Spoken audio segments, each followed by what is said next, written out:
मित्रों, मैं tribal belt में बहुत काम किया हूं। मैं मालूम है ट्राइबल की साइकी तो वो बनी है कि वो अगर दवाई में आप उसको गोली देते हैं तो इज नॉट सेटिस्फाइड। वो झगड़ा करता है डॉक्टर से। कभी कभी उस डॉक्टर को इसलिए छोड़ देता है, ये बोले डॉक्टर बेकार है, इनको कुछ आता नहीं है। बोले क्यों? अरे वो तो गोली देता है, इंजेक्शन नहीं देता है। इंजेक्शन नहीं देता है इसलिए डॉक्टर बेकार है। ये by and large tribal belt की साइकी है। ये जो सारी समस्याएं हैं, क्या उस समस्याओं का समाधान हम खोज सकते हैं? और उसके बाद अगर जरूरत पड़ी हम लोग जो है, क्योंकि 100 करोड़ का देश, हम कितने डॉक्टर, कितनी इंस्टीट्यूशन, क्या कुछ खड़ा करेंगे, कितना कर पाएंगे? और उन व्यवस्थाओं को हम कैसे विकसित करें, उस और हमको कभी न कभी तो सोचना पड़ेगा, ऐसा मुझे लगता है। दूसरा, मुझे जो मेरी दूर की समझ है वो ये कहती है कि शायद आज से 25 साल पहले मेडिकल साइंस में ह्यूमन टैलेंट का कंपोनेंट शायद 80-90% होगा। आज मुझे लगता है कि मेडिकल साइंस कुल मिलाकर के शायद 30-40% human talent and 60-70% medical technology से जुड़ गया है। यानी ज्यादातर टेक्नोलॉजी कह देती है कि दिस आर द डिफेक्शन, और बाद में उसके अपने असेसमेंट कर देता है, ऐसे इसको ये करो ये करो।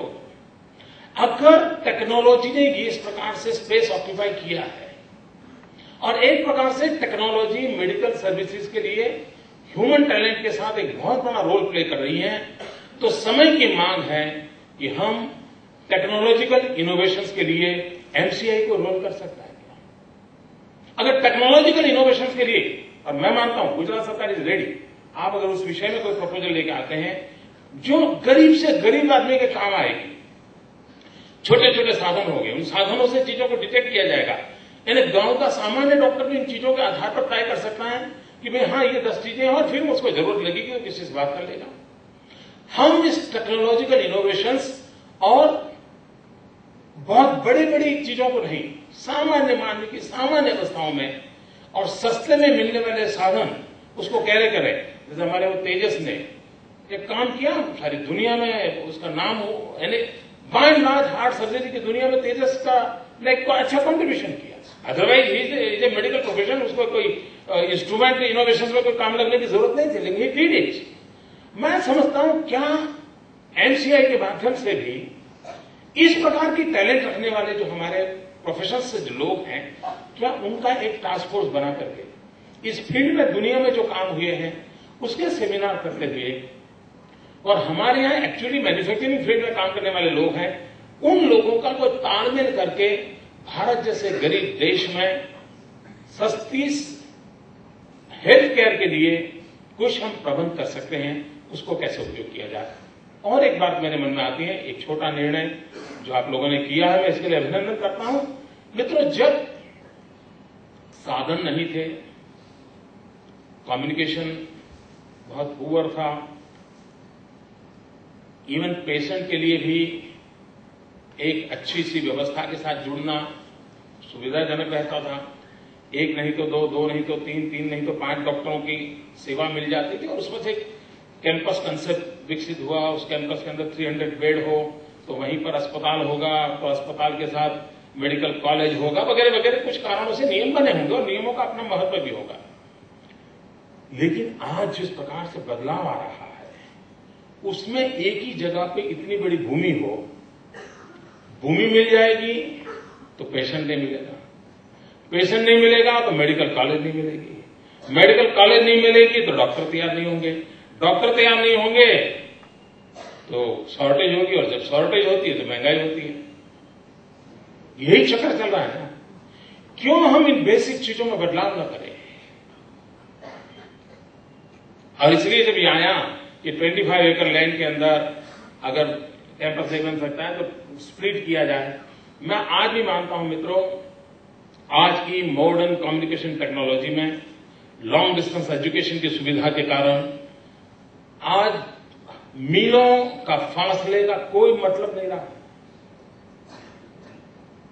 हमने 2 प्रकार की कैडर तय करनी चाहिए, एक फिजिकली पेशेंट के साथ जुड़ने वाला समय हो और दूसरा इंटेलेक्चुअली जो कुछ उसको पाना है उसके लिए व्यवस्था हो। और इसको अगर स्प्लिट कर दिया जाए, एक ही व्यक्ति को दिन में 2 हिस्से हो सकते हैं या हफ्ते में 2 हिस्से हो सकते हैं, 3 दिन ये काम करेगा, 4 दिन ये काम, कुछ नया मॉडल, कुछ नया इनोवेटिव मॉडल हमको देना पड़ेगा। और तब जाकर के हम जितनी हमारी आज पेशेंट्स अवेलेबल है, छोटा भी यूनिट क्यों न हो, लेकिन हम इसकी व्यवस्था कर सकते हैं। और professor, the top most talent long distance education से हमको पढ़ाने के लिए मिल सकती है। इवन एक प्रोफेसर बोस्टन में बैठा होगा, हम उसको कहेंगे भाई तुम लॉन्ग डिस्टेंस एजुकेशन से हफ्ते में 2 दिन क्लासेस चलाओ, हमारे बच्चों को पढ़ाओ। मैं समझता हूं इस नई कम्युनिकेशन टेक्नोलॉजी को, एक इनोवेटिव वर्ल्ड को हम हमारे इस हेल्थ केयर सेक्टर में कैसे लाए, एंड इट्स अ चैलेंज। और मैं नहीं मानता हूं कोई सरकार नीतियां बनाकर के थोप दे, इससे लाभ नहीं होगा। We have to evolve it. हम सब ने मिलकर के उसको इवोल्यूशन करना चाहिए, और अगर हम इवोल्यूशन कर सकते हैं तो हो सकता है हम कुछ कंट्रीब्यूट कर पाएंगे, ऐसा मुझे जरूर लगता है। मैं फिर एक बार इस समारोह में गुजरात की धरती पर आप सबका स्वागत करता हूं। और मैं अभी डॉक्टर केतन देसाई को बताता था, वो कह रहे थे मोदी से मार्केटिंग सीखना चाहिए। मैं कहता हूं मैं मार्केटिंग में इतना कच्चा हूं कि 10 काम करता हूं, दुनिया को एक ही दिखता है।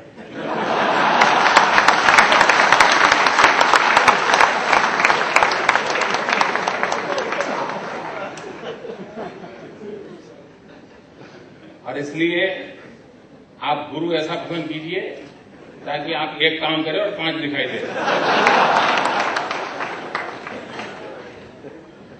लेकिन मित्रों,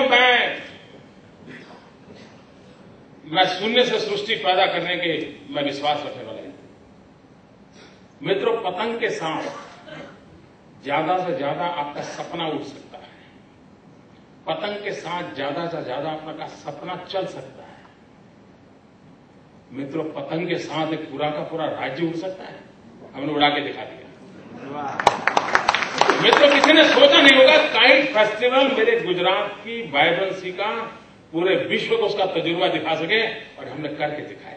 और जिसका कॉस्ट क्या है, पतंग की कॉस्ट 2 रुपया 3 रुपया भैया, 3 रुपये का पतंग पूरे आसमान में मेरे गुजरात को छा देने की ताकत रखता है। विश्वास चाहिए दोस्तों, टेक्नोलॉजी नहीं चाहिए, विश्वास चाहिए। और एमसीआई में वो भरोसा होगा कि सत्य के मार्ग पर चल रहे हैं, गरीब से गरीब आदमी की सेवा करने के लिए चल रहे हैं, तो उनका पुलिसिंग भी लोगों को पसंद आएगा। तो इसी विश्वास के साथ बहुत बहुत शुभकामनाएं देंगे।